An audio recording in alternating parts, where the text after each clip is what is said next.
The beginning of the Fourth Amendment specifies what you're protected against. In other words, the limit on government. And that is, you're free from unreasonable searches and seizures. In other words, police officers can act in a reasonable manner. And I think we would all agree that if a police officer receives a report of a recent crime and the person who drove away in a white Chevrolet, they could pull over white Chevrolets. Or the person who ran away was a thin white male who had red hair and was in blue jeans and a t-shirt, they could stop people in the immediate vicinity who were thin white males with red hair, regardless of how they were dressed maybe. However, they couldn't say, we're going to stop black Chevrolets. We're going to stop anybody who's running. We're going to stop anybody who's in jeans. That would be unreasonable. More importantly, that would be a waste of the police officer's time. That would not protect the public, because it would take police officers away from people who could reasonably be detained and occupy their time with people who can't reasonably be expected to be involved in what was described to the officer. So, to the extent that profiling is used as an efficiency tool to narrow down and focus properly an investigation, it's fine, it's reasonable, and I think we would all be okay with it.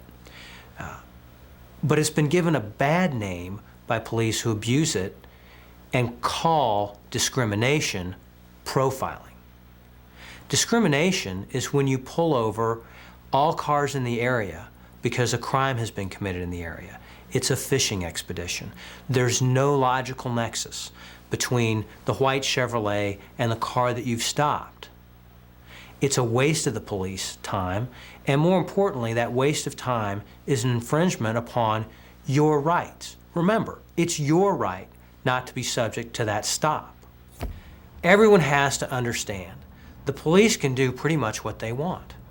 If they want to stop that car and roust that driver in either one of those scenarios, they can do that. If they find evidence of a crime, the important question for those drivers in either situation is, what will stand up in court? What was legally permissible? Not what could they do, but what's legally permissible and what will be allowed as the legal collection of evidence. And if they were just pulling people over to roust them on hunches and suspicion, and because they were in high crime areas, courts have consistently said that's not enough. You may not detain people. That's an unreasonable seizure of the individual. And anything that flows from that unreasonable seizure is illegal and subject to exclusion in court. That doesn't take back the fact that you were stopped, you were rousted, and you were arrested. So they could clearly do that. They couldn't do it legally. So when the police go beyond the reasonable profile of an offense that they legitimately need to investigate, they waste their time and they violate your rights.